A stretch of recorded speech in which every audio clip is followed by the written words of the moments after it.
A paz de Deus a todos, irmãos. Nós vamos gravar mais um estudo. Irmãos, hoje nós vamos falar, queridos, da restauração das duas casas de Israel. É um estudo bem interessante, irmãos, porque esse estudo gera a explicação, irmãos, da salvação dos judeus e dos gentios, numa única salvação, que não tem separação, né? Os judeus tratados de uma maneira, os gentios de outra. Então, esse estudo tem esse objetivo. Tá bom, irmãos? A palavra restauração é o mote do estudo e à medida que nós formos avançando, irmãos, o estudo vai ser feito em duas partes. À medida que nós formos avançando, aí nós vamos explicando, né? Um estudo também, irmãos, bem resumido, não é um estudo extenso. Vamos colocar mais as partes principais mesmo e a ideia, tá bom? Então, vamos lá. Irmãos, a restauração das duas casas de Israel, então, começa pelas promessas que o Senhor fez a Abraão. Lá em Gênesis 12, está escrito assim, verso 3, e abençoarei os que te abençoarem, e amaldiçoarei os que te amaldiçoarem, e em ti serão benditas todas as famílias da terra. Irmãos, esta frase aqui, entre todas as promessas, né, esta seria a mais importante, em ti serão benditas todas as famílias da terra. Então a salvação, irmãos, pegou todos, né? O Senhor, desde a promessa para Abraão, ele já objetivava, ele tinha um olhar lá no horizonte para que essa salvação pegasse a todos igualmente.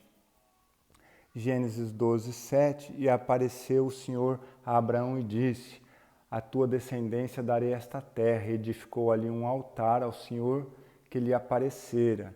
E disse o Senhor a Abraão, na verdade isso aqui é Gênesis 13, né, irmãos? Depois que Ló se apartou dele, levanta agora os teus olhos e olha desde o lugar onde estás para o lado do norte, do sul, do oriente e do ocidente, porque todas esta terra que vês te hei de dar a ti e a tua descendência para sempre, e farei a tua descendência como o pó da terra, de maneira que se alguém puder contar o pó da terra, também a tua descendência será contada. Então, irmãos, aqui pode ver que existe uma série de promessas feitas a Abraão, mas a mais importante, irmãos, seria esta aqui que foi colocada, em ti serão benditas todas as famílias da terra. Aí então, irmãos, na sequência o Senhor fez promessa a Isaac, né? Gênesis 26, de verso 3 a 4.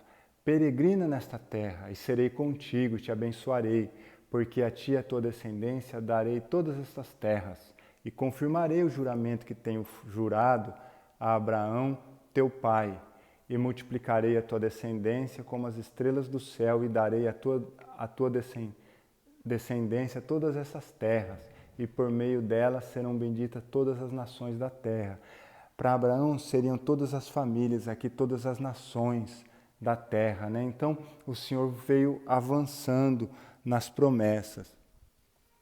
Promessa feita a Jacó, Gênesis 28, verso 12 a 15, irmãos, quando Jacó, né, ele e a sua mãe tinha feito aquele engodo para enganar o seu pai Isaac em relação à bênção que Isaac queria, né, irmãos, proporcionar a Esaú. Então Jacó aqui com 70 anos estava fugindo da casa de seu pai, né, por causa que Esaú queria matá-lo. Então tá lá.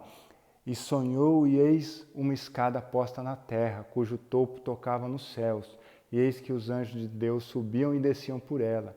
E eis que o Senhor estava em cima dela. E disse, eu sou o Senhor Deus de Abraão, teu pai, o Deus de Isaque. Esta terra em que estás deitado, darei a ti e a tua descendência. E a tua descendência será como o pó da terra. E estender-se-á ao ocidente, ao oriente, norte e ao sul, e em ti e na tua descendência serão benditas todas as famílias da terra. E eis que estou contigo, e guardarei por onde quer que fores, e te farei tornar a esta terra, porque não te deixarei até que haja cumprido o que tenho falado. Então, a promessa foi confirmada ali para Jacó, né? Irmãos, aí então, agora Deus muda o nome de Jacó para Israel. Então, vai estar escrito lá em Gênesis 35, verso 10 a 12. E disse-lhe Deus, o teu nome é Jacó, não te chamarás mais Jacó, mas Israel será o teu nome. E chamou-lhe Israel. Disse-lhe mais Deus, eu sou o Deus Todo-Poderoso. Frutifica, essa palavra é muito importante, frutifica e multiplica-te. Uma nação, sim, uma multidão de nações sairá de ti, e reis procederão dos teus lombos. E darei a ti a terra que tenho dado a Abraão, a Isaque e a tua descendência, depois de ti a terra, né? Então, o Senhor falava que as promessas iam avançando nos descendentes, né, irmãos? Frutifica, essa palavra tem relação com Efraim, depois nós vamos explicar mais avante, irmãos, e aqui falando, né, uma nação, uma multidão de nações, e aí ele fala aqui, irmãos, nações, né, ele fala também de reis, né, irmãos, louvado seja Deus, isso aí acabou se cumprindo, né, porque o Senhor nos deu, o Senhor Jesus tinha a promessa de nos fazer reis e sacerdotes também, né, louvado seja o nome santo do Senhor. E disse-lhe Deus, o teu nome é Jacó, não te chamarás mais Jacó, mas Israel será o teu nome. Chamou-lhe Israel, disse mais, eu sou o Deus Todo-Poderoso, frutifica e multiplica. Uma nação, sim, uma multidão de nações sairá de ti e reis procederão, né? Porque o Senhor Jesus nos faria reis e sacerdote, procederão dos teus lombos. Então essa foi a promessa que chegou até Jacó. Aí então, irmãos, agora Jacó já lá no Egito, né, já tinha chegado ao Egito, Jacó abençoou seus 2 netos, Manassés e Efraim. Aí então, irmãos, o que aconteceu? Gênesis 48, versos 17 a 20. Está escrito assim, vendo, pois, José que seu pai punha a sua mão direita sobre a cabeça de Efraim, foi mal aos seus olhos, e tomou a mão de seu pai para transpor de sobre a cabeça de Efraim a cabeça de Manassés, porque Manassés era o mais velho. José estava querendo trocar a mão do seu pai Jacó. Jacó colocou a mão direita em Efraim, que era o mais novo, mas ele achava que tinha que colocar a mão direita para abençoar Manassés, que era o mais velho. E José disse ao seu pai, não assim, meu pai, porque este é o primogênito. Põe a tua mão direita sobre a sua cabeça. Queria que colocasse em cima de Manassés. Mas seu pai o recusou e disse, eu sei, filho meu, eu sei, também ele será um povo e também ele será grande, contudo, o seu irmão menor será maior do que ele, a sua semente será uma multidão de nações, algumas traduções, uma multidão de gentios também. Né, irmãos, procurei, na tradução do hebraico existe essa possibilidade também de gentios. Assim os abençoou naquele dia, dizendo, em ti Israel abençoará, dizendo, Deus te punha como a Efraim e como a Manassés, e pôs a Efraim diante de Manassés. Irmãos, só uma explicação, quando Jacó pediu, né, que José trouxesse seus 2 netos, que ele fosse abençoar, irmãos, ele reparou no nome, um chamava Manassés, o outro chamava Efraim.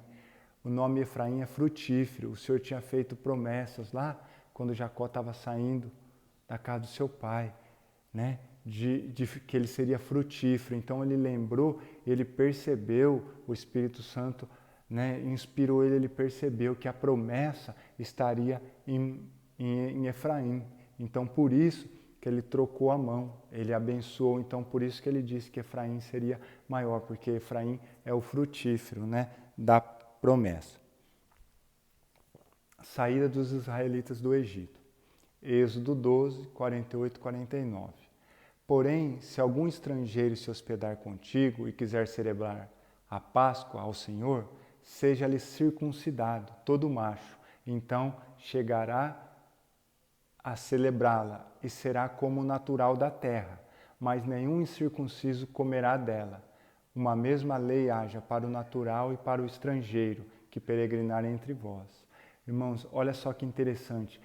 Por isso que a lei espelha, né, é uma sombra do que viria ser cumprido pelo Senhor Jesus no Novo Testamento. Irmãos, aqui está escrito que não teria duas, né? Se aquele tem o judeu e tem aquele o estrangeiro. Então, o que acontecia?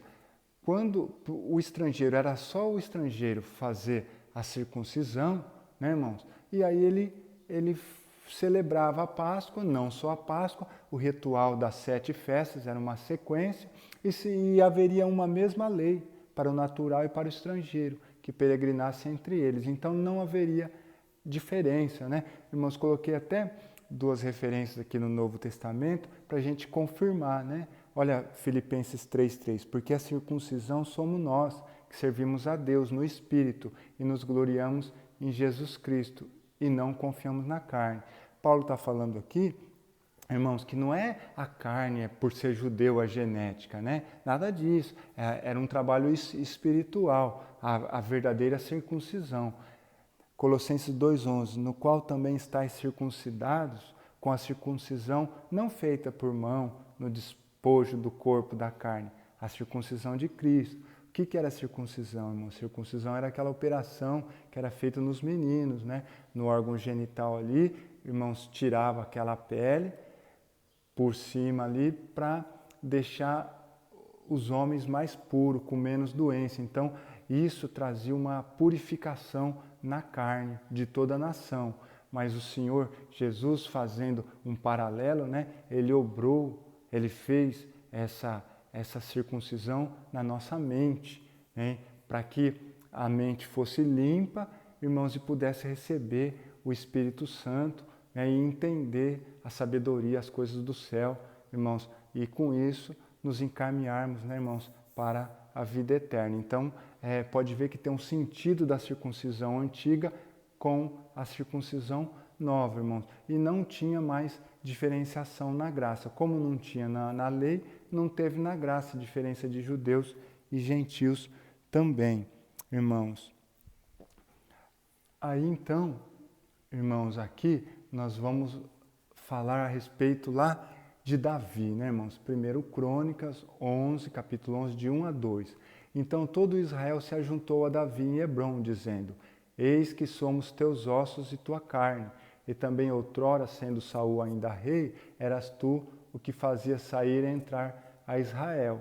Também o Senhor teu Deus te disse: Tu apacentarás o meu povo Israel, e tu serás chefe sobre o meu povo. Irmãos, aqui é só uma explicação que Davi, né, como o rei Saul, ele governou sobre as 12 tribos, né?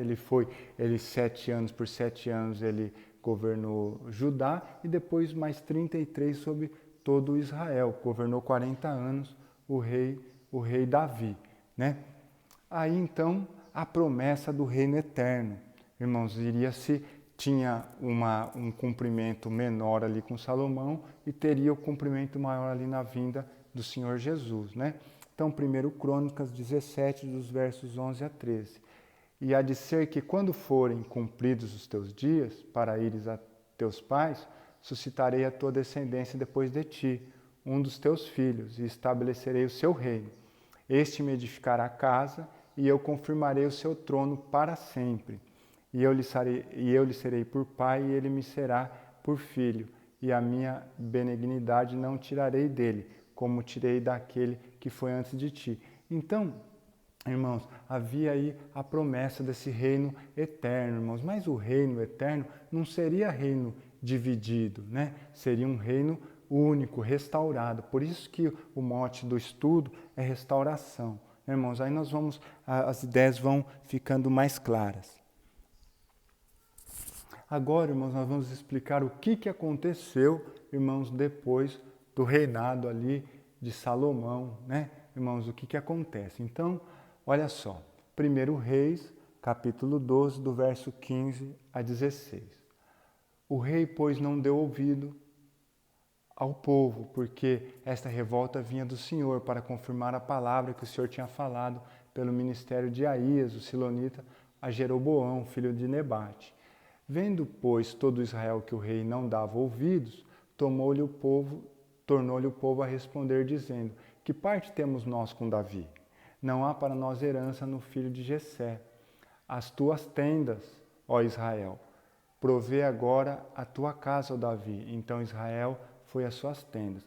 Irmãos, depois que Salomão morreu e Roboão, filho de Salomão, começou a reinar, o povo foi conversar com ele, pedir que diminuísse os impostos, tudo aquilo estava pesando para o povo, né? E aí, irmãos, ao invés dele escutar o conselho dos mais velhos, ele foi para os conselhos mais jovens, que diziam que ele devia apertar mais, né? Então o povo se revoltou e agora, irmãos, as tribos de Israel, vamos dizer assim, né, irmãos, as 10 tribos estavam dizendo que nós vamos governar nossa casa e vocês e Judá fica por conta de Davi, né? A descendência de Davi. Então, a partir daí, e justamente, irmãos, quem queria governar, né? Vamos ler a segunda parte e a gente já faz uma explicação total. 2 tribos seguem Roboão, filho de Salomão. Então, 1 Reis 12, de 22 a 24. Porém, vem a palavra de Deus a Semaías, homem de Deus, dizendo: fala a Roboão, filho de Salomão, rei de Judá, e a toda a casa de Judá e a Benjamim, e ao restante do povo, dizendo: assim diz o Senhor, não subireis nem pelejareis contra vossos irmãos, os filhos de Israel. Volte cada um para a sua casa, porque eu é que fiz esta obra. E ouviram a palavra do Senhor e voltaram segundo a palavra do Senhor. Irmãos, então aqui o que acontece? Foi levantado, irmãos, através do profeta, aqui, Roboão. Roboão ia governar o norte. Ele é efraimita. Roboão é um efraimita, ele ia governar. A gente fala as 10 tribos, irmãos, mas na verdade foi a divisão real, foi assim, Judá ficou com Benjamim e ainda tinha uma tribo, ali salvo erro, a tribo de Simeão, que ficou ali no centro de Judá, né, irmãos? E também a maioria ali dos levitas, por causa do templo, ficaram ali direcionados, né, irmãos, por causa do templo, a Judá. Então, irmãos, houve essa divisão. Aqui fala 10 tribos, né? Ficaram no norte, 2 ficaram ali na parte sul, né, irmãos? Então, a partir de Roboão, filho de Salomão, o reino foi dividido. Agora Israel tinha 2 reis, né, irmãos? Um governava a parte norte, as 10 tribos, e o outro governava a parte sul ali, 2 tribos. Então, o reino foi dividido dessa forma. Aí, então, irmãos, nós vamos encerrando essa primeira parte, nós vamos gravar a segunda parte. Irmãos, é uma continuação para nós entendermos o sentido desse estudo, né? Nós vamos começar agora a segunda parte com os profetas e direcionando ali para o Novo Testamento. Tá bom, queridos? Deus abençoe a todos.